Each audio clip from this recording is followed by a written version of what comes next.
No, los saludo desde Miami, Florida. ¿Cómo están? Mi nombre es Loren Pérez, les hablo de Intercontinental Law Firm. Básicamente hoy voy a estar aquí presentando el seminario Cómo hacer negocios en los Estados Unidos, cuáles son las estrategias que se deben usar para empezar esos negocios y en este caso aprovechando el TLC. Saben, el TLC empezó en Perú en febrero del 2009 y desde que ha sido iniciado son muchos los productos peruanos que están siendo exportados a los Estados Unidos y varios negocios han abierto, están trayendo sus productos aquí a los Estados Unidos. Básicamente, como les digo, voy a ir paso por paso cuáles son las estrategias y qué tipo de inversión se debe hacer desde si es necesario buscar un socio aquí en los Estados Unidos, cuál es la mejor forma de abrir el negocio y todo eso lo vamos a ver ahora en la presentación. Tengo entendido que al final de la presentación me podrán hacer preguntas, así que pueden anotarlas para que no se les olvide y con mucho gusto se las voy a contestar. Los puntos básicos, los aspectos importantes, los puntos básicos que debemos considerar en todo negocio son las relaciones contractuales, las alianzas estratégicas y qué tipo de sociedad es la mejor que se debe formar aquí en los Estados Unidos para iniciar un negocio. Desde el punto de vista de relaciones contractuales, tenemos todo lo que es, un momentito aquí, tenemos también los registros de propiedad intelectual. Si es necesario registrar un producto aquí en los Estados Unidos, la marca, sea una marca, patente o derechos de autor, cuáles son las licencias de operaciones, tanto estatales y federales que se requieren, depende del producto que se ha vendido aquí en los Estados Unidos, cuál sería la responsabilidad que tiene la empresa frente a terceros y volvemos a lo mismo dependiendo del tipo de producto que se esté vendiendo aquí en los Estados Unidos, que se esté comercializando, cuáles son las implicaciones fiscales que va a tener el abrir una empresa aquí en los Estados Unidos, cuáles son los mecanismos migratorios hacia los Estados Unidos y esto va a depender de los objetivos comerciales que tenga la empresa que quiere iniciar su negocio aquí en los Estados Unidos y la elección de jurisdicción legal en los Estados Unidos. Como les dije, las relaciones contractuales pueden ser muchas. Pueden ser los contratos de agencia comercial, contratos de representación, contratos de distribución, contratos de transferencia de tecnología, contratos de ventas. Regularmente, el método más conocido son los contratos de agencia, por los cuales los agentes son simplemente intermediarios en la cadena de la distribución del fabricante y el consumidor. Normalmente se ocupan de todos los aspectos del comercio internacional incluyendo desde las ventas, los envíos, financiamientos, publicidad y todo lo que son los asuntos regulatorios para poder entrar el producto a los Estados Unidos. Hay un concepto más nuevo que es el contrato de distribución. Básicamente es donde el distribuidor compra los productos y los revende en los Estados Unidos a un precio mayor. Obviamente aceptando todos los riesgos e incidentes a tener la titularidad de los productos.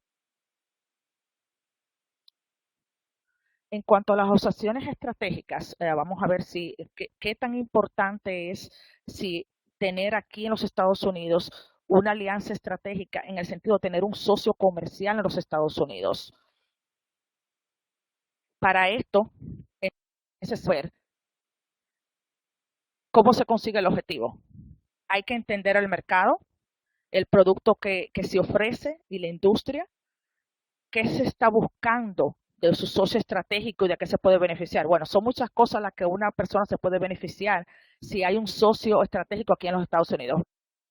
Acceso de mercado. Obviamente la persona aquí ya en los Estados Unidos sabe qué mercado puede vender el producto, cuáles son los métodos de distribución, ya tiene método de distribución que va a beneficiar obviamente al empresario, la capacidad de fabricación del producto y fuerza de venta y potencia local. Asimismo, volviendo un poco a entender el mercado, el producto que usted ofrece en la industria es vital. No es lo mismo, es el ejemplo que casi siempre pongo. abrir un restaurante de comida peruana en una zona donde no hay latinos, donde no hay peruanos, donde no hay conocimiento de la comida peruana, que abrirlo, por ejemplo, aquí en Miami, en Estados Unidos, que de paso hay varios ya restaurantes peruanos buenísimos, me encantan, aquí en los Estados Unidos, donde se ofrecen obviamente todo lo que son los productos peruanos. Asimismo, debemos saber cuáles son las debilidades y fortalezas en ese mercado, como les digo, o sea, no es lo mismo tener una población que le guste y que pueda, que entienda la cultura peruana, los productos peruanos, que le guste la comida peruana, a que no lo sea, que no lo sepa. Se debe tener una idea clara de los productos que se puede proveer, a qué mercado y bajo qué método de distribución. En fin, todo se traduce a un compromiso de tiempo y dinero. Tenemos varios tipos de sociedades aquí en los Estados Unidos. Las más comunes son las, las corporaciones o sociedades anónimas o las compañías de responsabilidad limitada. Las sociedades civiles básicamente es la asociación de dos o más personas que en su carácter de socios incurren en un negocio común para que se produzca una ganancia. Pueden ser generales y limitadas, y cuando son generales, pues, los socios se llaman general partners. Cuando son limitadas, porque hay dos tipos de socios, tanto el general partner como el socio limitado, por decirlo así. Tenemos las corporaciones, que es la forma más común de hacer negocios, es la que casi todo el mundo conoce, y con relación a las sociedades civiles, los accionistas aquí son responsables conjunta y solidariamente por todas las deudas que tenga y las obligaciones que tenga la sociedad. Aparte que la muerte o incapacidad de uno de sus accionistas no acaba con la empresa del negocio. Luego tenemos las compañías de responsabilidad limitada, las conocidas como LLC. A diferencia de la corporación, aquí cada miembro contribuye a cambio de su membresía y obviamente será responsable de deudas y obligaciones solo por el porcentaje de su contribución, así como obviamente va a ser responsable solo por la parte de su pérdida económica. La pérdida económica será limitada al porcentaje del capital invertido. Obviamente, asimismo, como va a ser responsable nada más por las deudas y obligaciones y la pérdida económica a cambio de su membresía, asimismo la persona se beneficiará limitadamente al porcentaje de capital invertido en este tipo de compañía. Los puntos esenciales a considerar: todo lo que son las corporaciones y compañías de responsabilidad limitada, independientemente de dónde se constituyan, en el estado que se constituyan, pueden operar en otro estado siempre y cuando obtengan un permiso para realizar negocios en ese otro estado. Todas las corporaciones y compañías también deben enviar anualmente, para mantenerse activas en cada estado, llenar lo que se llama un reporte anual. Básicamente es un pago que se hace anualmente para evitar que la compañía quede disuelta. Hay varios requisitos para incorporar una empresa. El proceso es bastante rápido, a diferencia de nuestros países, ya que se puede hacer vía electrónicamente, por internet o por correo. La información requerida básicamente son 3 nombres corporativos en orden de preferencia, ya que obviamente si el primer nombre que la persona quiere está tomado ya, entonces vamos a la segunda. Por eso que se piden 3 nombres corporativos en orden de preferencia, dependiendo de si está disponible o no. Es necesaria una dirección física en el estado donde desea incorporar, quiénes van a ser los accionistas de la compañía y quién va a ser el agente registrado, y una dirección local del agente registrado. El agente registrado es simplemente una persona designada por el estado para que reciba todos los que son los documentos legales de la compañía. Muchas personas me preguntan que si un agente registrado tiene algún tipo de poder en la compañía. No lo tiene. No es un accionista, no es un empleado de la compañía, es solamente una persona que recibe cualquier tipo de notificación legal a la compañía, y regularmente todos los estados requieren que una compañía tenga un agente registrado.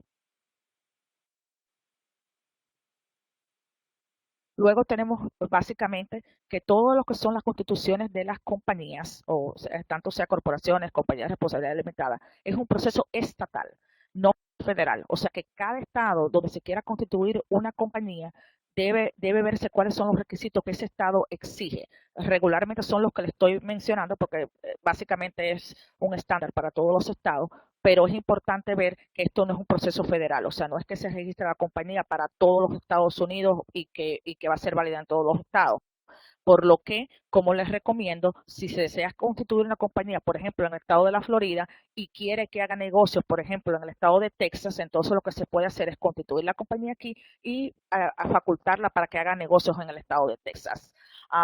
Básicamente, las compañías se registran ante el Departamento de Estado y de cada división de corporaciones de cada estado. Puede tomar desde 15 minutos hasta un máximo de 7 días para su constitución. Como les comenté anteriormente, se incorporan electrónicamente y recibirán el documento constitutivo vía correo electrónico también. El pago puede hacerse con tarjeta de crédito y se paga anualmente, como dije anteriormente, una tarifa para mantener la empresa activa. Todas las empresas pueden solicitar un nombre comercial, lo que se llama ficticio. Básicamente, toda empresa puede registrar un nombre diferente a su nombre legal para ser usado en el comercio.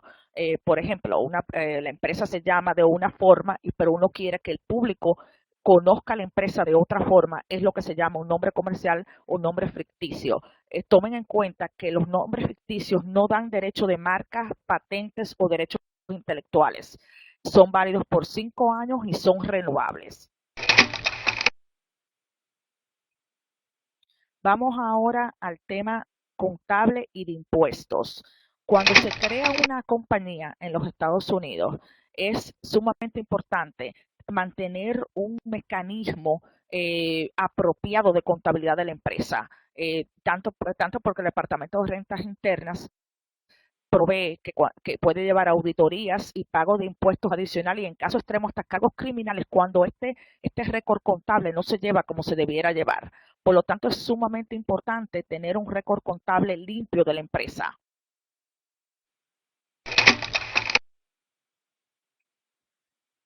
Para comenzar la empresa pueda comenzar aquí en los Estados Unidos a abrir una cuenta bancaria, a obtener varios licencias y todo tipo de contratos que necesita la empresa, es necesario la obtención de un número fiscal que en Estados Unidos se conoce como LAIN.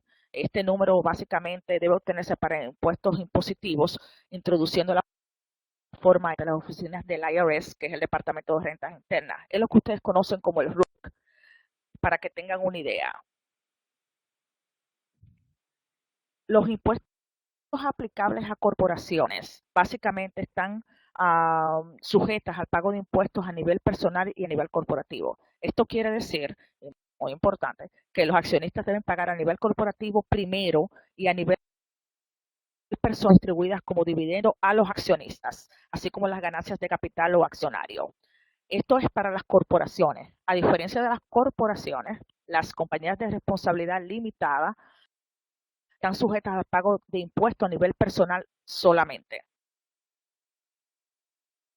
Esto quiere decir el personal cuando las ganancias son distribuidas como dividendos, a diferencia de las corporaciones.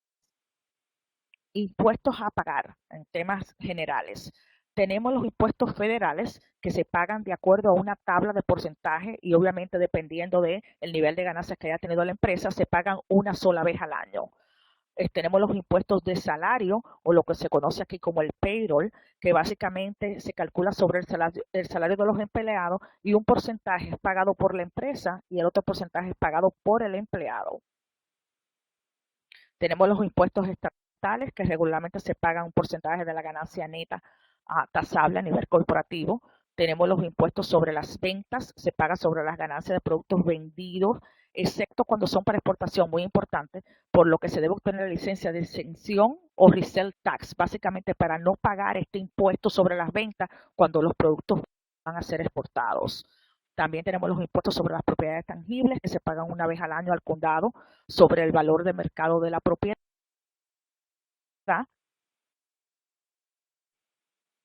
Asimismo también que en el estado de la corporación, en este estado, están sujetas al 5.5% de impuestos sobre los primeros $5,000 de utilidad están exentos del pago de impuestos.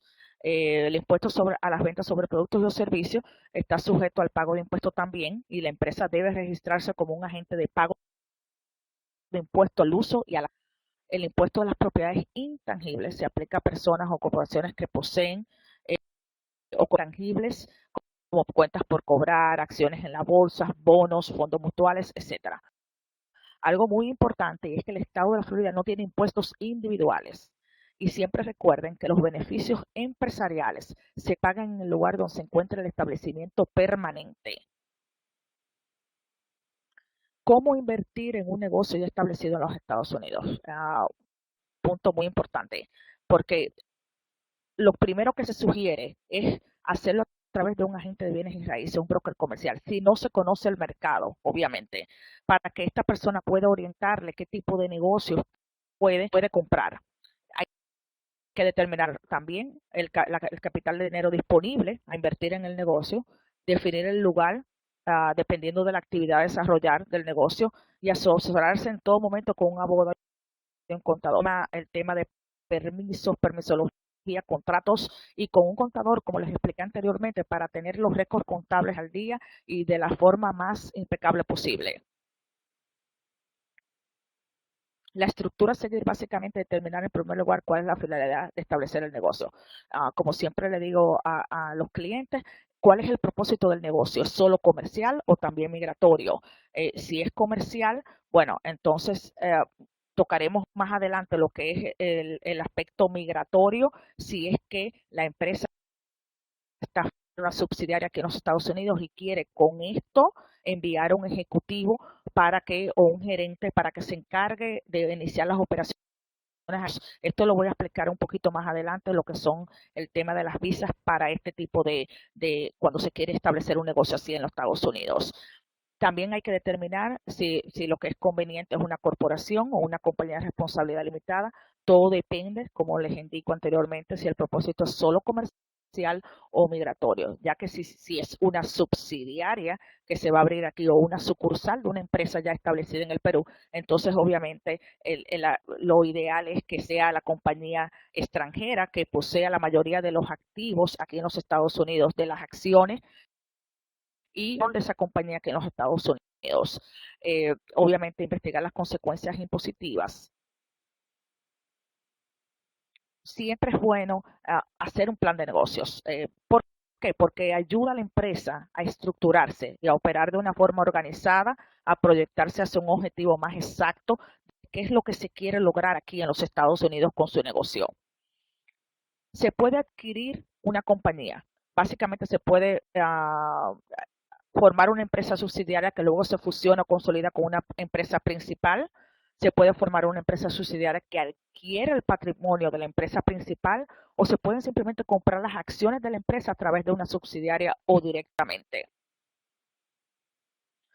Otra forma de iniciar un negocio en los Estados Unidos es la compra de activos. En este caso solamente se adquieren los activos corporativos de la compañía objetivo, no se asumen las obligaciones ni las deudas de la compañía y obviamente todos los contratos existentes deben ser cedidos por cuanto la empresa que está vendiendo sigue existiendo. Estamos hablando de una compra de activos corporativos, al igual que la empresa, que son las licencias y permisos que posea. Personalmente, siempre recomiendo a mis clientes la compra de activos corporativos, ya que no se asumen obligaciones y deudas de la compañía anteriores y puede tener un comienzo nada más con los activos corporativos, como les digo, sin asumir obligaciones y deudas de las compañías anteriores. Se puede también comprar las acciones de la compañía, como vamos a ver ahora. Obviamente, las acciones de la compañía se compran las acciones suscritas, pagadas y autorizadas en el capital social de la empresa, pero lo que se debe tomar en cuenta cuando se compran las acciones de una compañía son los aspectos financieros, legales, por lo cual siempre se sugiere hacer una investigación previa, que es lo que se conoce aquí como el due diligence, que regularmente es un periodo de 30 días. Básicamente, en este due diligence lo que estamos buscando a ver revisión de todo el estado legal de la compañía, que la compañía no esté sujeta a una demanda, que no deba impuestos, obviamente, que esté, la contabilidad esté al día, que tenga los seguros al día, todo lo que es el patrimonio físico de la empresa, porque no se están comprando los activos, sino las acciones. O sea que todo lo que uno está comprando, compra también las deudas que pueda tener la compañía. A este fin, y para evitar precisamente que después que haya una regularidad que no salga al momento de la venta de las acciones de la compañía, es que cuando se firma un contrato de adquisición de compra de acciones de la compañía, normalmente un 20% del precio de la venta es retenido como garantía de que contra reclamos y obligaciones que puedan venir después que se hizo la venta anteriores no revelados. Esta retención regularmente se hace por un plazo de 3 años. ¿Qué pasos debemos seguir para aperturar un restaurante o una tienda en los Estados Unidos? Lo primero, obviamente, constituir una empresa en el estado de la Florida o en el estado de su elección, de acuerdo a las opciones que he mencionado anteriormente. Obtener el número fiscal de la compañía, lo que es para usted el RUC. Con este número puede abrirse la cuenta bancaria, pueden firmarse los contratos, obtener las licencias operacionales del negocio y ubicar el local para el restaurante o tienda. Siempre, como les dije, les recomiendo un corredor de bienes raíces para que lo ayude con la ubicación del local. Deberán firmarse los contratos de arrendamiento del local y demás contratos necesarios. Deberán gestionarse todo lo que es la permisología, tanto las licencias que requiere el Estado para operar el restaurante o si es una tienda. Debe hacerse la compra o arrendamiento del equipo, de las maquinarias y muebles a ser usados en el restaurante. En este momento se deben hacer los contratos de financiamiento, si es que fuese el caso, o arrendamiento del equipo, si es que no se piensa comprar las maquinarias para comenzar las operaciones del negocio. Es bueno siempre revisar también las políticas de contratación de empleados, los requisitos laborales que se requieren en cada estado. En el caso de que o la tienda se quiera aperturar aquí en los Estados Unidos, que se quiera abrir, y sea una franquicia, a esto hay que agregarle ciertas cosas. Bueno, lo primero, la aplicación para la franquicia elegida. Debe haber una cesión o traspaso de contratos de arrendamiento existente del local y los demás contratos que estén vigentes con ese negocio, si es que el negocio ya está operando. Asimismo, como deben traspasarse las licencias operacionales si el negocio ya está operando. Y es importante siempre ver los estados financieros de la empresa y del garante, como los estados bancarios de la empresa y del garante. Las franquicias. Básicamente, las franquicias, cuando se inicia un negocio, se debe elegir el área en que el cual se desea trabajar y en función a ello existen varias alternativas, como comenzar un negocio de su base, usando su nombre propio, conocimientos, experiencia. Por ejemplo, ya la persona, el empresario tiene un negocio en su país de origen y quiere comenzar un negocio usando desde esa base de su país de origen, de su negocio en su país de origen, usando su nombre propio, su conocimiento, su experiencia. Puede también comprar un negocio existente y puede, a través de una licencia de venta de algún producto o servicio, que es lo que se conoce como una franquicia. Básicamente, la franquicia, todos sabemos que es el método de expansión de un mercado utilizando el negocio exitoso de alguien que ya tiene un producto conocido, un servicio conocido y que permite a través de la franquicia que operadores independientes revendan ese producto utilizando la marca o el servicio ya registrado, regularmente dándole algún tipo de apoyándolos en la publicidad y en la operación del negocio. Existen varias licencias y permisos para comenzar a operar el negocio. Están lo que se llaman las licencias ocupacionales o permiso de zonificación, o también le pueden llamar a licencias operacionales, por decir así, que básicamente se obtienen en el condado dependiendo de cada ciudad donde se encuentre el negocio. También tenemos las licencias estatales o certificación dependiendo del tipo de profesión o actividad que se vaya a desarrollar. Si son de abogados, contadores, etcétera, se necesita una licencia profesional o si se requiere tipo federal, por ejemplo, adelante las licencias que están sujetas a licencia federal, como son fármacos, el transporte público y de carga, que ver con tabaco, alcohol y armas de fuego, es necesario una licencia federal para esto.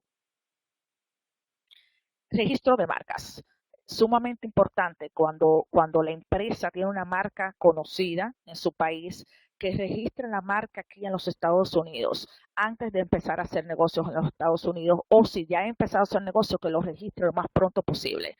Esto es algo que siempre les recomiendo, porque existen muchos empresarios que envían sus productos, venden sus productos a un distribuidor de Estados Unidos, el producto se hace conocido y como en todas partes, el registro de marca es el primero que registra, el primer registro de marca. Por lo que si la persona no ha registrado o la compañía no ha registrado su producto en los Estados Unidos y, y se logra que los revenda aquí en los Estados Unidos, tenemos la posibilidad de que si esa marca no está registrada, el distribuidor puede registrarla primero. Antes de empezar a ver si el producto va a tener cabida aquí en los Estados Unidos, qué tipo de producto es. Si es una marca, un producto que ya se conoce y que está registrado en su país, les recomiendo enormemente que antes de hacer negocios aquí en los Estados Unidos o al momento que empiecen a hacer negocios aquí en los Estados Unidos, registrenlas pronto posible. Hay varios tipos de propiedad intelectual, entre ellos están las marcas, las patentes, derechos de autor, secretos comerciales, etcétera. Regularmente, una marca puede ser de bienes o de servicios, de bienes símbolos que son usados en el comercio y cuya intención, eso que distingue obviamente un fabricante de otro, la fuente identifica la fuente de los bienes de una parte frente a las otras, o sea, lo que es su creador autor. O puede ser una marca de servicios, que básicamente es lo mismo que la marca de bienes, con la diferencia que identifica la fuente del servicio más que específico.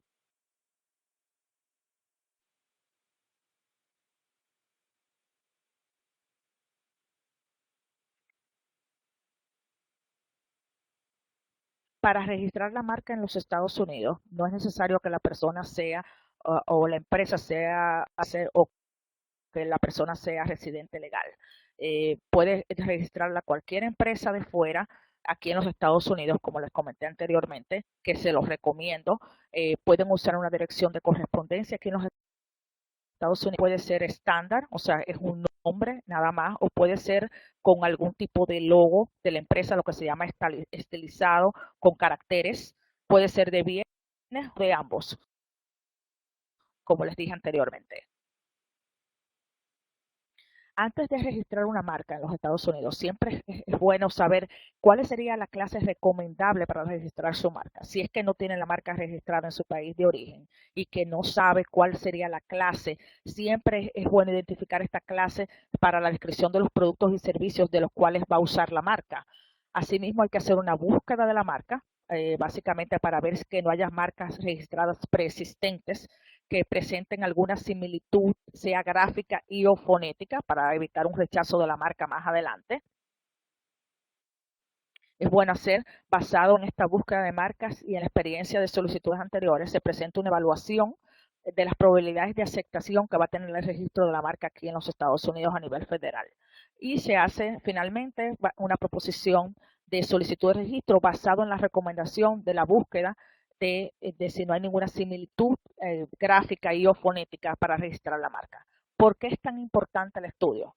Porque alrededor de un 35% de las solicitudes de registro de marca no se terminan, simple y llanamente por objeciones que surgen en el proceso de registro, que son básicamente originadas por marcas similares, ya sean gráficas o fonéticas, a otra ya registrada, o por la presentación de una marca notoriamente famosa en el exterior, o por la presentación de una marca genérica.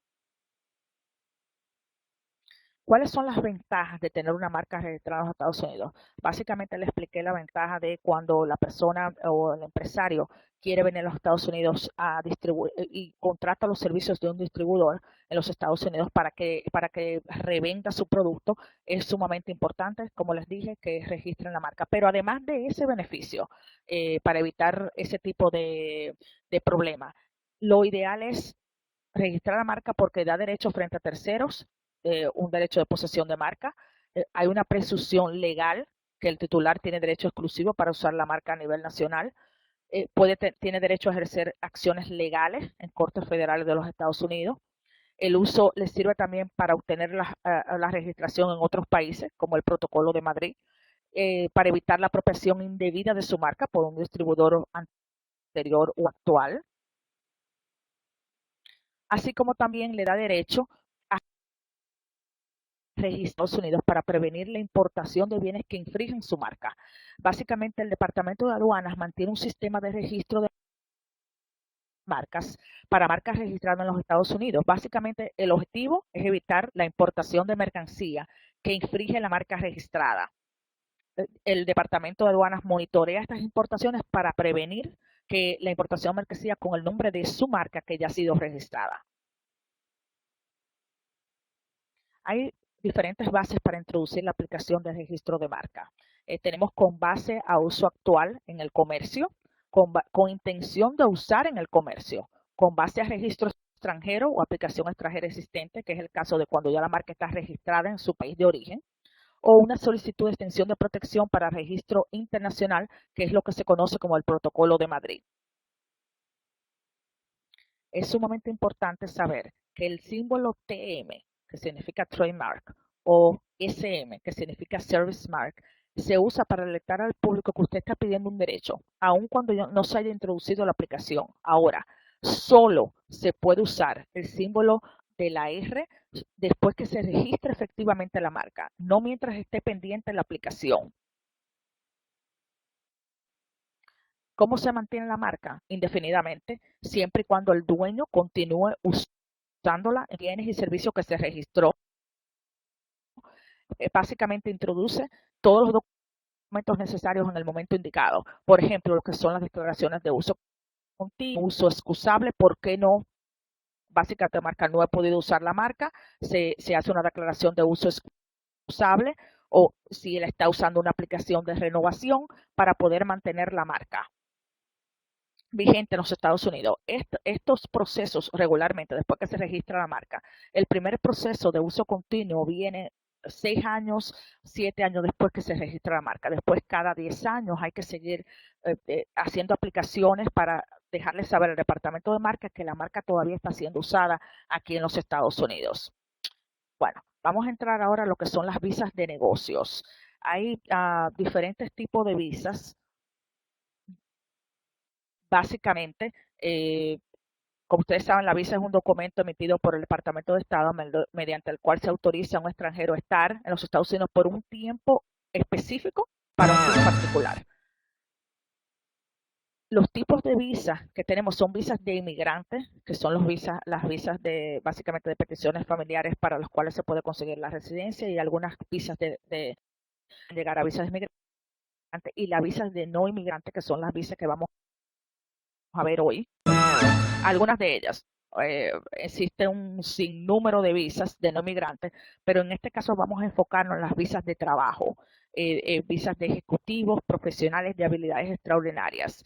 En el caso de, no voy a tocar el tema de las visas de inversionistas por sí, porque para esto se necesita un tratado bilateral entre ambos países, o sea, se necesitaría un tratado bilateral entre el Perú y los Estados Unidos, que no existe. Por lo tanto, no voy a explicar la visa de inversionista, sino que voy a explicar otros tipos de visas que pueden ser usadas para cuando el empresario quiere abrir una subsidiaria aquí en los Estados Unidos y desea enviar a los Estados Unidos a un ejecutivo, a un gerente, para que se haga cargo de las operaciones de negocio aquí en los Estados Unidos. Una de las más conocidas es la visa de no inmigrante L1A. Básicamente es un nivel para personas en una empresa en el extranjero, un año, los últimos 3, en capacidad ejecutiva. Básicamente, como les digo, va a ser transferido en una capacidad ejecutiva o gerencial a una empresa filial, sucursal o subsidiaria que se abre en los Estados Unidos para trabajar en la misma capacidad. Los aspectos principales es que las dos empresas tengan una relación calificada entre ellas, o sea, sean subsidiarias, filiales o sucursales, que el beneficiario haya estado empleado mínimo un año dentro de los últimos 3, que viene a la parte de capacidad, como también que la intención del beneficiario sea de entrar a los Estados Unidos a desempeñar una posición similar. La relación calificada, como les dije anteriormente, debe ser de filial, subsidiaria o sucursal. ¿Qué significa esto? Que la empresa del extranjero posea mínimo un 51% de las acciones y tenga control de la empresa en los Estados Unidos. Puede utilizarse cualquier forma corporativa o societaria en los Estados Unidos, como les indiqué anteriormente. Puede ser una corporación, una compañía de responsabilidad limitada, para comenzar las operaciones aquí en los Estados Unidos. Debe tener el ejecutivo o gerente a ser trasladado a los Estados Unidos, debe tener un año mínimo de empleo en la empresa que lo va a trasladar. El beneficiario debe estar empleado, como les dije, un año completo, a tiempo completo, dentro de los últimos 3 años. La empresa debe estar operativamente en actividad comercial. El empleo del beneficiario debe ser a tiempo completo y el beneficiario debe ser en la capacidad explicada. Tiene que ser gerente o ejecutivo. ¿Qué significa que sea gerente o ejecutivo? Básicamente debe gerenciar la organización o el departamento o división de la empresa que está a su cargo. Debe supervisar y controlar el trabajo de otros supervisores o profesionales empleados dentro de la organización, división o departamento. Debe tener la autoridad para contratar, despedir o recomendar empleados para la empresa, manejo de la empresa o de las actividades para las cuales el beneficiario está. Si es el gerente de ventas, por ejemplo, debe tener al autor quiénes son las personas que están bajo su cargo. Si es el gerente general, igualmente tiene que supervisar y controlar el trabajo de otros supervisores. Si es el gerente administrativo, tiene que tener la capacidad de gerenciar el departamento administrativo de la empresa. A eso es que se refiere cuando se habla de capacidad o posición en la empresa.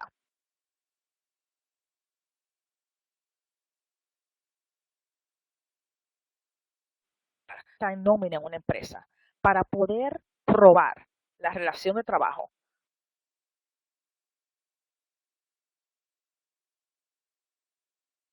entre el ejecutivo y la empresa. O sea, que reciba un salario como gerente, como ejecutivo, como presidente, pero que reciba un salario para demostrar que sí existe una relación de trabajo entre el ejecutivo y la empresa, o entre el gerente y la empresa. El tiempo de proceso puede tomar alrededor de 6 meses, de acuerdo a nuestra experiencia, todo el proceso, o 2 meses si se paga lo que se llama la tarifa del Premium Processing Fee, que es lo que se llama la vía rápida. Inicialmente la visa L1 es otorgada por un periodo de un año cuando la empresa es una empresa nueva aquí en los Estados Unidos. Las renovaciones son otorgadas regularmente por 2 años hasta llegar al límite de 7 años. Una vez que la Oficina del Servicio de Ciudadanía e Inmigración de los Estados Unidos aprueba la petición, el solicitante recibirá un aviso de aprobación que deberá presentar ante el consulado de su país para poder poseer la visa correspondiente en su pasaporte y poder entrar a los Estados Unidos con dicha visa. Obviamente deberá recopilar en exacto orden todos los documentos que el consulado de su país le requiere. Todos estos documentos deben ser en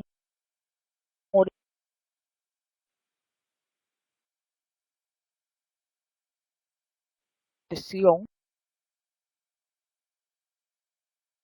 del expediente, que es el de su visa. Aquí en los estados de su visa, entonces debe proceder a agendar su visa al servicio de visa de los Estados Unidos. Ahí puedan ver, la tarifa para esta visa es de $190 ante la embajada en Perú, Scotia, luego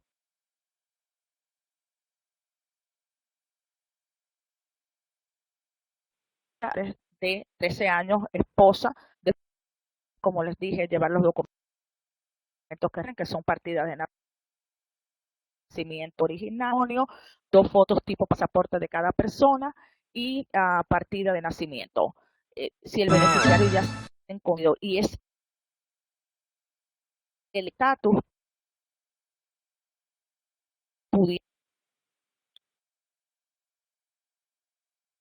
¿cuáles son las visas otorgadas por un año?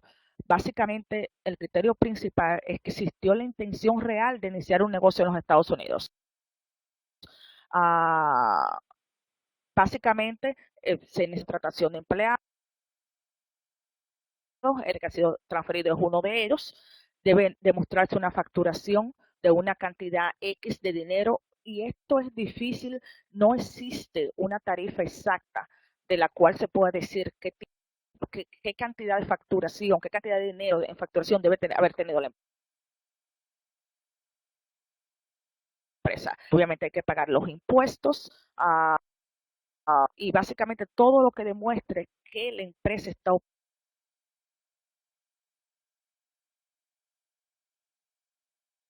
operativa, las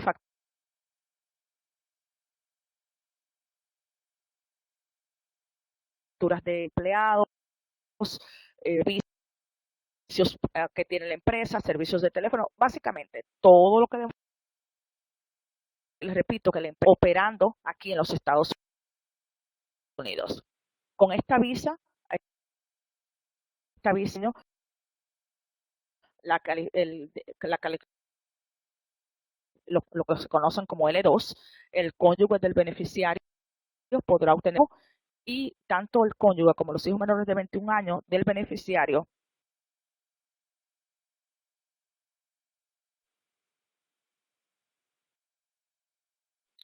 ahora vienen las visas de no inmigrante, las visas H.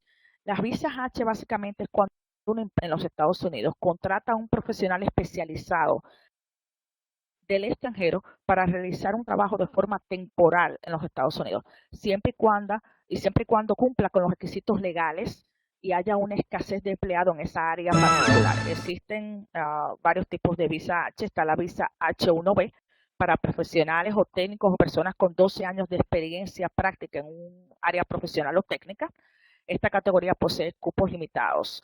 Está la visa H1C para enfermeras en áreas de escasez en la salud profesional y las H2A, H2B para trabajadores temporarios agrícolas y trabajos por temporada.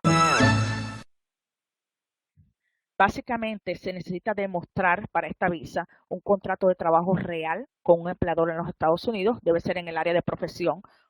Si la persona tiene un título universitario de teólogo, no puede ser que una empresa que se dedique a la venta de tejidos necesite un profesional que sea teólogo. Entonces, obviamente, debe ser en el área de profesión de la empresa, con la experiencia y práctica que tenga, es el mismo área de la empresa que lo quiere contratar. Debe incluir el salario que el Departamento de Trabajo prevé para ese tipo de trabajo y inicialmente es por un término de 3 años. En años anteriores, uh, ahora les hablo de los requisitos para calificar esta visa, pero nada más quiero hacerle este paréntesis. En años anteriores, este tipo de visa, desde el año, hubo cupos disponibles por varios meses. Este año, adiós, los cupos casi inmediatamente. O sea que si esta es una visa que ustedes le están considerando, es importante que con tiempo los cupos abren en abril primero, empiecen a preparar todo su expediente. Se debe tener, ahora vamos a los requisitos, un título profesional o un bachelor's degree, lo que se conoce aquí como el equivalente en los Estados Unidos. Puede también poseer una combinación de entrenamiento y experiencia, equivalente obviamente al título de estudio, y es necesario tener licencia del Estado si así se requiere para esa profesión o trabajo específico. Inicialmente otorgada por 3 años, por un máximo de 6 años y posteriormente se puede aplicar siempre y cuando la persona salga de los Estados Unidos y después de un año entre de nuevo en esta categoría, después de un año que ha pasado fuera de los Estados Unidos. Veo que me estoy quedando un poquito corta de tiempo, así que voy a tratar de agilizar para ver si puedo tocar todos los temas. Al igual que la visa anterior, el proceso de obtención eh, es igual, o sea, después de aprobada la visa, la persona solicita su cita en la embajada americana y lleva todos los documentales por la embajada, paga su tarifa consular, se para hijos menores de 21 años. Los dependientes de esta visa se conocen como, reciben la visa H4, no pueden obtener Estados Unidos, pero sí pueden estar legalmente en los Estados Unidos. Como les comenté, esta visa es por año calendario, funciona por cuotas y ahora mismo no es posible de este tipo de visa, sino a partir de abril 1 del año entrante. Tenemos las visas de no inmigrantes, la O, que es una visa para personas altamente calificadas o extranjeros aclamados nacional o su área específica. Es útil para atletas, animadores, comerciantes o empresarios que aunque no tengan títulos profesionales se han destacado en su área, sean reconocidos en su área, que sea un empresario exitoso, es una excelente alternativa para la visa H.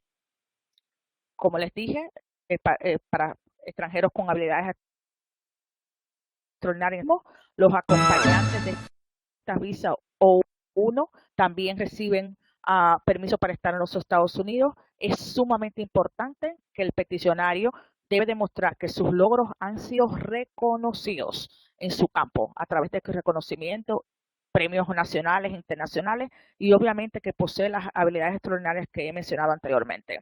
Debe presentar evidencias, pruebas de que está viniendo a los Estados Unidos para continuar desarrollando sus habilidades extraordinarias y que reúnen los requisitos obviamente aplicables por ley. Esta visa puede ser otorgada por un año hasta 3 años por primera vez, con renovaciones luego de 1 a 3 años.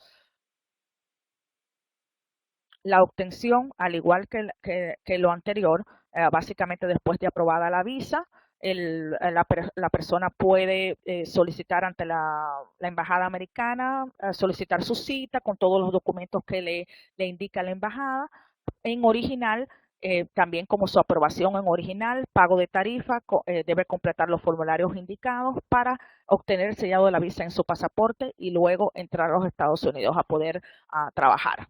Quiero tocar brevemente la reforma migratoria, que es un tema que está bastante, se oye casi todos los días aquí en los Estados Unidos, ya que, y voy a nada más unos puntos importantes sobre esta ley que ya ha pasado la aprobación del Senado, ahora se encuentran antes, y básicos puntos principales de esta ley de la reforma migratoria es la seguridad fronteriza. Se prevé una inversión en seguridad fronteriza, lo que incluye contratación de oficiales para la protección de la frontera, construcción de vallas adicionales, en algunos casos en esos riesgos, dobles vallas para evitar básicamente más personal para proteger la frontera. En cuanto a la legalización, el ajuste de estatus se va a llamar un ajuste de estatus a inmigrantes registrados provisional. Esto es para individuos que no tengan estatus legal de lo que se llama la categoría RPI, inmigrante registrado provisional. ¿Cuáles son los criterios de elegibilidad? Básicamente, residencia en los Estados Unidos antes del 31 de diciembre del 2011, mantenimiento de presencia física continua desde esa fecha, pagando una penalidad. Obviamente no van a ser elegibles las personas que hayan sido sentenciadas de delitos graves, que tengan más de 2 o 3 delitos, sentenciados para bajo las leyes extranjeras, que haya votado legalmente, que sea inamovible por criminales. Los esposos e hijos de estas personas en estatus podrán ser pedidos como derivados del aplicante principal. También los inmigrantes en estatus podrán trabajar con cualquier empleador y viajar fuera de los Estados Unidos.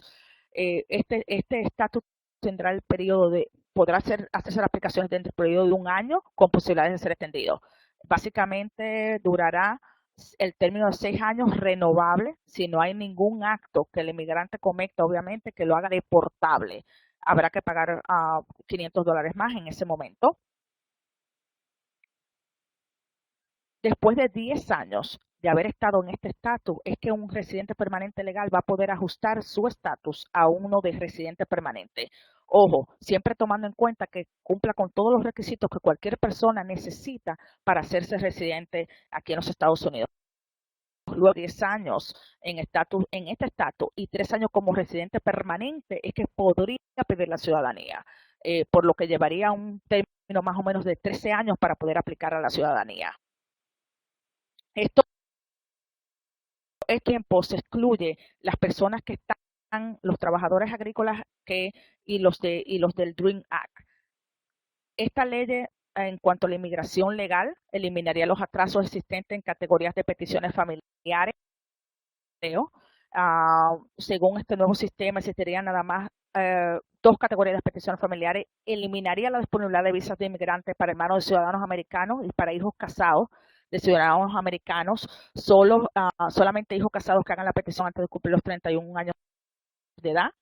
Eliminaría las loterías de visas, pero asignaría un 40% de visas más a personas basadas en empleo y miembros de profesiones de grados avanzados y personas que hayan tenido una maestría en los Estados Unidos.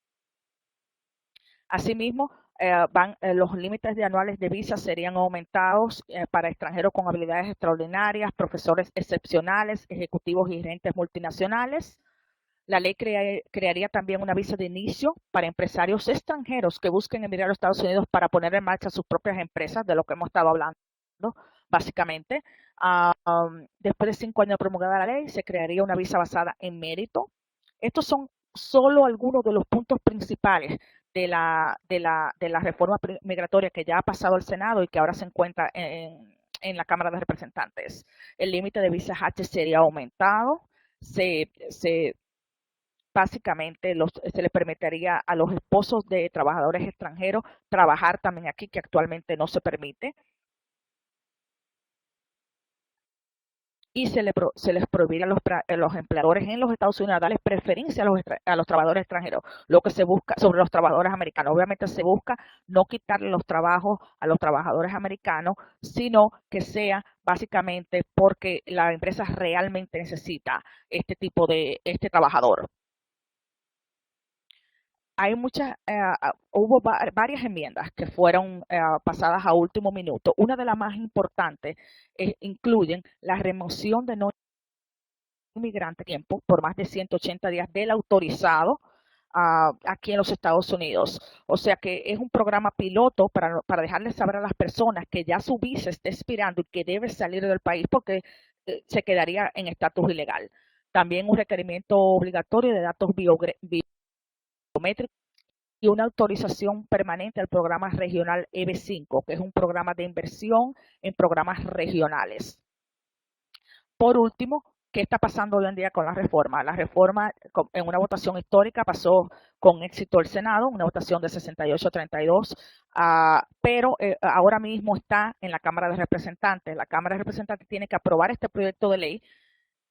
Se ha entendido que no quieren apoyar a pasar este proyecto de ley que ya pasó el Senado, por lo que ellos quieren hacer ellos mismos un proyecto de ley. Si esto sucede, tendría que haber un comité de conferencia que tendría que revisar las diferencias de ambas leyes, que obviamente puede ser bastante trabajoso. Y por último, la Cámara de la ley de nuevo. O sea que ahora mismo estamos lo que se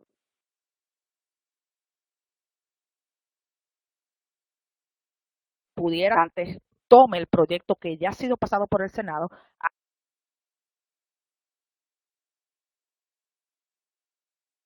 haga su sugerencia que podamos tener una reforma migratoria. Con esto termino la presentación. Ahora entiendo que van a haber preguntas, así que espero que tengan muchas.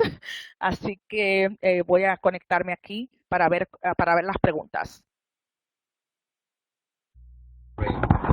Gracias, Lorraine, por la presentación. Sí, tenemos efectivamente muchas preguntas, pero poco tiempo. pero vamos a tratar de avanzar con todas las que podamos.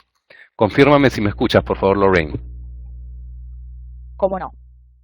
Ya, perfecto. Sí te escucho. Excelente. Ya, la primera pregunta es, ¿cómo volverse candidato para trabajar en una empresa en los Estados Unidos? Bueno, para eso tenemos las visas que básicamente mencioné. Si es que la persona está trabajando ya en una empresa en Perú que lo quiere transferir a los Estados Unidos porque esta persona tiene una capacidad ejecutiva o gerencial y la empresa lo quiere transferir aquí. Si no, definitivamente tiene que buscar las otras opciones, como depende de lo que la persona haga. Si tiene un título profesional, como les hablé de la visa H, esta no está disponible ahora mismo, está disponible a partir de abril primero. Si es una persona que está destacada en algún tipo de profesión, sea de las artes, la ciencia, entonces sería la visa O. Como siempre le digo a los clientes, hay un sinnúmero de visas, pero todo depende de la calificación, de las cualidades que tenga la persona para calificar a esa visa. Ok. Después, ¿quién asigna al agente registrado? Parece que en algún momento hablaste de eso. Registrado lo asigna la persona que va a formar la empresa, asigna al agente registrado. Ahora, es obligatorio que la persona tenga un agente, que cuando se va a crear la empresa, los accionistas de la empresa tengan un agente registrado aquí en los Estados Unidos.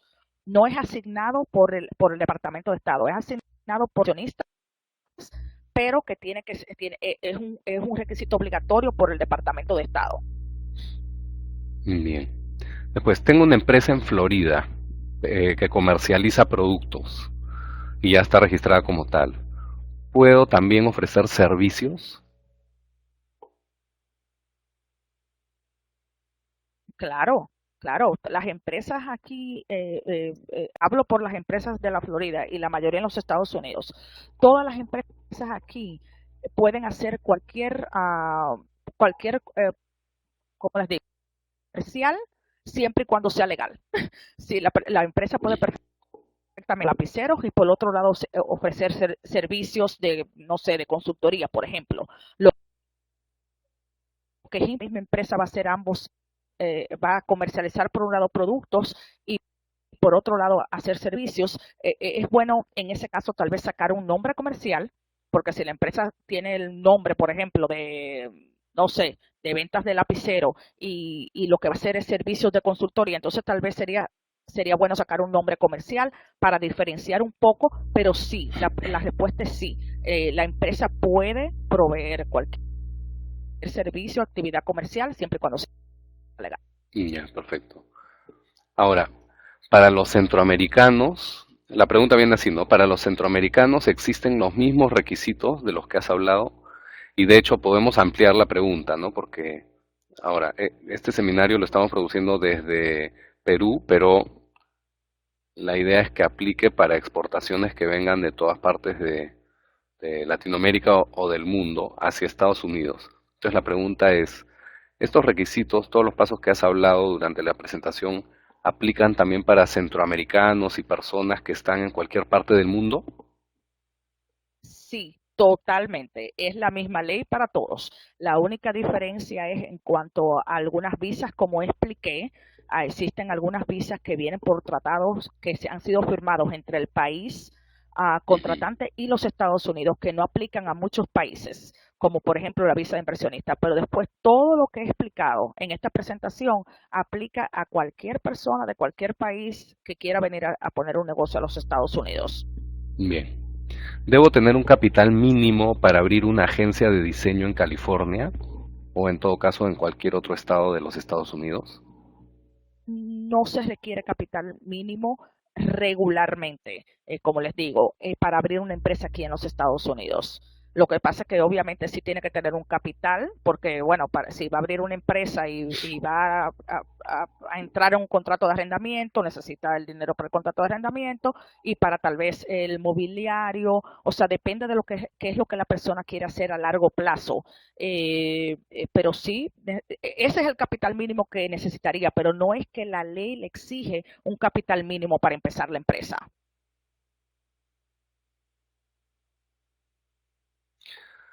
quiero vender en Estados Unidos vía Amazon, por ejemplo, o por cualquier otro portal de comercio electrónico, pero me piden una cuenta bancaria de los Estados Unidos. ¿Cómo consigo esa cuenta bancaria de un banco de los Estados Unidos? Bueno, para eso tiene que venir en persona, porque ningún banco en los Estados Unidos, por lo menos de mi conocimiento, permite que uno pueda abrir una cuenta sin estar presente. Entonces, para eso tiene que venir a los Estados Unidos y abrir una cuenta bancaria, sea a nivel personal, si es que se lo están diciendo que puede ser personal, o formar una empresa y abrir una cuenta bancaria a nombre de esa empresa, donde entraría todo el dinero de las ventas que haría. Bien. ¿Existe exoneración de pago de impuestos para empresas que recién se constituyen? ¿Y qué es más recomendable? ¿Qué es más recomendable? ¿Una corporación o una sociedad Esto es una limitada? parte De contable. hecho, No voy a tomar el son dos preguntas. atrevimiento Sí, son. de Sí, usarlo. Lo adelante, que sucede adelante, es que, Lorraine. bueno, no sé, cuando regularmente una empresa nueva, años, no tiene ganancias. Y si no tiene ganancias, obviamente no va a pagar impuestos. Tiene que declarar impuestos, pero no va a pagar impuestos porque no tiene ganancias. Entonces, en Claro. respecto a esa pregunta, yo le diría que empezando desde el momento que se inicia la operación, no va a pagar impuestos hasta que no venda y tenga por lo menos una ganancia la empresa. Como expliqué, hay ciertas tablas de pago de impuestos aquí, por ejemplo, en el estado de la Florida, pero estas tablas son dependiendo de las ganancias de la empresa. Si la empresa no ha ganado y ha tenido pérdidas por los primeros 3 años, que es casi siempre lo usual, entonces no tiene por qué pagar impuestos. Bien. Ahora, ¿es factible contratar a una compañía que me facilite una oficina virtual en los Estados Unidos y así poder hacer comercio allá? Hay muchas compañías aquí que tienen que proveen este servicio de lo que le llaman las oficinas virtuales, ahora mismo muy de moda, o sea que no debería tener ningún problema consiguiendo con una compañía que ofrezca ese servicio aquí en los Estados Unidos. Sobre todo en Miami, Florida, les puedo decir que hay varias. Ujú. Y los requisitos son, o sea, hay requisitos particulares para hacer comercio en Estados Unidos a través de esa modalidad. Bueno, es que realmente por eso siempre hago la pregunta de cuál es el propósito, si es comercial o migratorio, porque si es simplemente comercial, no hay ningún requisito básico, debe formar una empresa, y lo que sí hay que tener muy claro es que la persona no es Estados Unidos si no tiene un permiso para trabajar. Entonces, claro, si la persona nada más tiene un fin comercial y quiere tener una oficina virtual aquí en los Estados Unidos y quiere venir a los Estados Unidos, eh, entonces la pregunta sería, ¿esta persona va a contratar a alguien que trabaje en esa empresa, en esa oficina virtual, en esa compañía para vender sus productos? ¿O esta persona quiere venir ella a vender sus productos? Porque si es que va a contratar a alguien aquí en los Estados Unidos, obviamente con estatus legal, para que esté al frente de la empresa, entonces, bueno, puede ser una oficina virtual, puede ser algo bien pequeño. Ahora, si es que quiere esta persona venir como tal, como empresario, a empezar las operaciones, entonces habría que ver a qué visa califica para los, o sea, Bien. ¿Cuál es el error más frecuente que se comete al momento de abrir una empresa en Estados Unidos? conocimiento. Básicamente el desconocimiento. Y, Ujú. y total, llega a los puntos de investigar, de ver qué es lo mejor, de tener una asesoría, tanto sea contable, um, tomar un poco de provecho que no saben y obviamente tal vez le venden algo que no es. Entonces, yo diría que el error principal es el desconocimiento. Yo siempre recomiendo que la persona esté asesorada para que pueda tomar de si realmente le conviene o no poner un negocio aquí en los Estados Unidos.